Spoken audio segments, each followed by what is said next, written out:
Hello, good morning, शुभ सकाळ, श्री स्वामी समर्थ. तर आजचा व्हिडिओ आहे दीप अमावस्याविषयी. तर दीप अमावस्या सगळ्यात अगोदर म्हणजे कधी आहे तर 12 ऑगस्ट 2026 रोजी आहे दीप अमावस्या. तर दीप अमावस्याच्या दिवशी काय केलं जाते, लहान मुलांना कोणत्या दिव्याने ओवाळावे आणि कसे ओवाळावे, कणकीचे दिव्याने ओवाळावे तर मग कणकीचे दिवे बनवायचे कसे, हा सर्वांच्या डोक्यामध्ये सध्या प्रश्न चालू असतो. तर त्याच प्रश्नाचं उत्तर घेऊन आली आहे मी आजच्या या छोट्याशा व्हिडिओमध्ये. त्यामुळे व्हिडिओ शेवटपर्यंत पाहायला अजिबात विसरू नका. सगळ्यात अगोदर तर आपण पाहूयात की दीपपूजन किंवा दिवाची अमावस्या म्हणजे काय असते, त्याचं महत्त्व काय आणि त्या दिवशी कुठली प्रार्थना म्हटली जाते, आणि नंतर आपण पाहू की मुलांना कसं ओवाळायचं, कणकेचे दिवे कसे बनवायचे, या सर्व गोष्टी आपण शेवटी पाहणार आहोत. तर अगोदर आपण पाहूया दीपपूजन किंवा दिव्याची अमावस्या म्हणजे नेमकं काय असतं. तर दीप अमावस्या असते श्रावण महिना सुरू होण्याच्या एक दिवस अगोदर. श्रावण महिन्याचं अगदी आपण दीपांच्या स्वच्छ करण्याने व दिव्यांची पूजा वगैरे करण्याने आपल्याला श्रावण महिन्याचं अगदी सुंदरतेने स्वागत करायचं आहे. त्यालाच आपण दीप अमावस्या असं सुद्धा म्हणतात किंवा त्याला आषाढ अमावस्या सुद्धा म्हटलं जातं. तर दीपपूजन किंवा दिव्याची अमावस्या ही आषाढ महिन्याच्या शेवटच्या दिवशी म्हणजे आषाढ अमावस्याला साजरी केली जाते. तर या सणाला दीप अमावस्या असे म्हणतात, ज्यामध्ये घरातील सर्व दिवे स्वच्छ धुवून त्याची मनोभावे पूजा केली जाते. श्रावण महिन्याच्या पवित्र आगमनापूर्वी हा सण पाळला जातो किंवा ही अमावस्या पाळली जाते. तर आपल्या घरातील जे छोटे मोठे लहान वगैरे सगळे दिवे आहेत ते दिवे आपल्याला या दिवशी स्वच्छ करून दिव्याची पूजा करायची असते. तर पूजा करण्याची पद्धत कशी आहे, तर घरातील पित्तळ, तांबे, चांदीचे जे काही सर्व दिवे आहेत, समय आहेत, निरंजन आहेत, त्या स्वच्छ घासून पुसून आपल्याला चकाचक करायचे आहेत. आणि नंतर मग आपल्याला दिव्यांची पूजा करायची आहे. तर दिव्यांची पूजा करण्यासाठी आपल्याला कुठल्या दिशेला करायची आहे आणि कशी करायची आहे, तर ईशान्य किंवा पूर्व दिशेला आपल्याला स्वच्छ पाट किंवा चौरंग घ्यायचा आहे.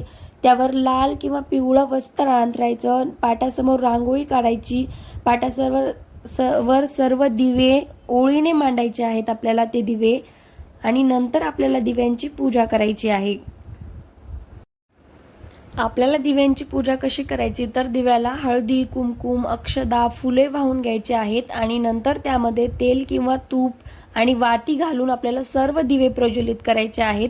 कारण दिवे प्रज्वलित जे करायचे ते आपल्याला रात्रीच्या वेळी करायचे, पण सकाळी जी पूजा करायची ती आपण अगोदर पाहूया. तर सकाळी दिवे प्रज्वलित न करता आपले घासून वगैरे दिवे झाले की त्यांना स्वच्छ असं कोरडं करून हळदी, कुंकू, अक्षदा आणि फुले वाहून दिव्यासमोर विड्याची पाने, सुपारी ठेवायची आहे. दिव्यांना गव्हाच्या पिठाचा गोड नैवेद्य दाखवायचा आहे. पुरणाची पोळी केली तरी सुद्धा चालते. हा दिवस आपल्याला अगदी सणासारखा साजरा करायचा आहे, अगदी उत्सव असल्यासारखा साजरा करायचा आहे. आणि नंतर म्हणजे आपल्याला हे दीप अमावस्या करते वेळी 2 वेळा आपल्याला पूजा करायची आहे. रात्री एकदा प्रज्वलित दिवे करते वेळेस आणि एकदा सकाळी दिव्यांची पूजा करायची. तर बरेच जण आता फक्त रात्रीच पूजा करतात, कारण बरेच जण म्हणतात की अंधार हा रात्री होतो आणि दीप म्हणजे प्रकाश आहे, आणि रात्रीच्या वेळेलाच अंधाराला घालवण्यासाठी किंवा उजेड प्रकाश पाडण्यासाठी आपण दिवा लावतो, म्हणून रात्रीच्या वेळेला पूजा केली पाहिजे. पण असं काही सुद्धा नाहीये. आपण वाती न घालता किंवा दिवे प्रज्वलित न करता सकाळी अगोदर आपल्याला दिव्याची पूजा करायची.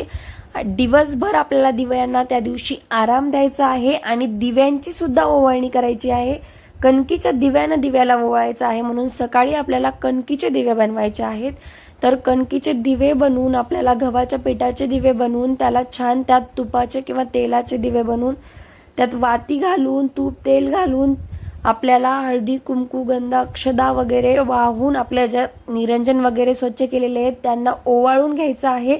आणि ओवाळता वेळेस आपल्याला दिव्यांची प्रार्थना मंत्र म्हणायचा आहे. तर तो मंत्र कुठला, दीप ज्योती परब्रह्म, दीप ज्योती जनार्दन, दीपो हरतु मे पापम, दीप ज्योती नमस्तुते, असा मंत्र म्हणून आपल्याला दिव्याला ओवाळायचं आहे, प्रार्थना करायची आहे, नमस्कार करायचा आहे आणि कणकीच्या दिव्याने आपल्याला दिव्यांना ओवाळायचं सुद्धा आहे. आणि महत्त्वाचं म्हणजे दिव्यांची पूजा का केली जाते, त्यामागचं कारण काय आहे, तर तेजाचा सन्मान. दिवा हे प्रकाश, ज्ञान, सकारात्मक आणि आरोग्याचे प्रतीक आहे. अंधार दूर करून जीवनात प्रकाश आणणाऱ्या दिव्यांप्रती कृतज्ञता व्यक्त करण्यासाठी ही पूजा केली जाते. श्रावणारंभ व मांगल्य आषाढ संपून पवित्र श्रावण महिना सुरू होतो. श्रावणात घरोघरी अनेक पूजा अर्चा होतात. या धार्मिक कार्याची सुरुवात दिव्यांच्या पूजनाने केली जाते. आणि दुसरी गोष्ट म्हणजे नकारात्मकता दूर सुद्धा होते. पावसाळ्याच्या दिवसात वातावरणात असणारी ओलसरपणा, कीटक आणि आजारपण दूर करून घरात लक्ष्मीचा वास राहावा यासाठी सुद्धा दीप अमावस्याला दीपपूजन, दीपप्रज्वलन केले जाते. दिव्यांची पूजा या गोष्टीमुळे केली जाते व त्यामागचं असं रिझन आहे. आणि आपलं आरोग्य आणि घरात समृद्धी व भरभराट व्हावी म्हणून सुद्धा केली पाहिजे. दिव्यांच्या पूजेने घरातील दुःख, दारिद्र्य आणि इडापिडा टळते अशी धार्मिक श्रद्धा आहे. अंधार आणि नकारात्मकता दूर होते. या सणाचा मुख्य उद्देश आहे अंधार आणि नकारात्मकता दूर करणे. दिव्यांच्या प्रकाशाने घरातील नकारात्मकता ऊर्जा नष्ट होते, नकारात्मक ऊर्जा नष्ट होते. आणि तसेच वर्षभर प्रकाश देणाऱ्या दिव्याप्रती कृतज्ञता व्यक्त करण्यासाठी हा सण पाळला जातो. वर्षभर दिवा आपल्या घरात प्रकाश पाडतो, तर त्यासाठी एक छोटंसं एक आभार म्हणून सुद्धा आपल्याला दिव्याला त्या दिवशी दिवसभर आराम द्यायचा आहे आणि दिव्यांप्रती आपली कृतज्ञता व्यक्त करायची. तर अशा पद्धतीने आपल्याला सकाळी दिव्यांची पूजा करायची आणि रात्रीच्या वेळी तेच दिव्यामध्ये परत तेल किंवा तूप घालून नंतर त्यात वाती घालून दिवे प्रज्वलित करायचे आहेत. आणि सगळे दिवे का स्वच्छ करायचे, सगळे दिवे एकदाच का लावायचे, तर पूर्ण दिव्यांचा अगदी जास्त प्रकाश पडला पाहिजे आणि आपलं घर अगदी उजळून निघालं पाहिजे. आपल्या घरात जो काही अंधार आहे तो त्या सर्व दिव्यांच्या प्रकाशाने अगदी नष्ट झाला पाहिजे आणि आपल्या जीवनामध्ये फक्त प्रकाश आणि प्रकाशच बाकी राहिला पाहिजे. म्हणून सुद्धा आपल्याला पूर्ण दिवे एक सोबत लावून रात्रीच्या वेळेला दिव्याची परत पूजा. आणि त्याचबरोबर आपल्या घरातील छोट्या मुलांना जे कणकीचे दिवे बनवलेले आहेत, तर त्या दिव्यांनी अगोदर दिव्यांना, पंत्यांना म्हणजेच निरंजनांना वगैरे समयांना ओवाळायचं आणि परत त्याला ओवाळून झाल्यावर आपल्या मुलांना सुद्धा एका पाटावर बसून छान औक्षण करून त्या कणकेच्या दिव्याने आपल्या मुलांना ओवाळायचं. आणि मुलांना ओवाळते वेळी सुद्धा आपल्याला तो मंत्र म्हणायचा आहे, जेणेकरून आपल्या मुलांच्या जीवनातील अंधार नष्ट होऊन मुलांच्या जीवनात भरभराटी होईल. आणि आपल्या मुलांचं कौतुक म्हणून किंवा ते कुठल्याही अंधाराला खचू नये म्हणून त्यांना एक मोटिवेशन भेटावं म्हणून आपल्या मुलांचं औक्षण त्या दिवशी आपल्याला करायचं आहे. मुलांना सुद्धा छान पाठावर बसून त्यांना गंध वगैरे लावून त्यांचं छान औक्षण वगैरे करून आपल्याला त्यांना कणकेच्या दिव्याने ओवाळायचं आहे.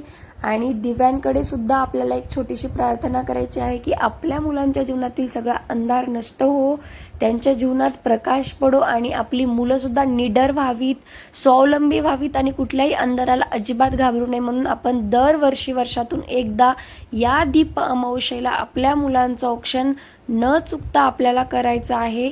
आणि कणकेचे दिवे किती बनवायचे आहेत, तर आपल्याला कणकेचे दिवे 5-7 अशा अंकामध्ये बनवायचे आहेत. आपण 5 किंवा 7 दिवे कणकेचे बनवून त्यांचं औक्षण करू शकतो.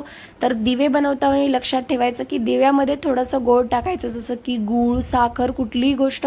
आपल्याला हे दिवे गोड बनवायचे आहेत आणि या दिवशी आवर्जून आपल्याला कुठलाही गोड पदार्थ घरात जेवायला करायचा आहे आणि तो नैवेद्य म्हणून आपल्याला दिव्यांना अर्पण करायचा आहे. आणि परत एकदा दिव्यांचे आभार मानायचे आहेत. दिव्यांना असं म्हणायचं आहे की माझ्या घरात प्रकाश पाडल्याबद्दल तुमचे खूप खूप आभार. असंच माझ्या घरात प्रकाश पाडून माझं घर उजळत राहा असं म्हणून दिव्यांना प्रार्थना करायची आहे. त्यासमोर डोकं ठेकून नमस्कार टेकून करायचा आहे.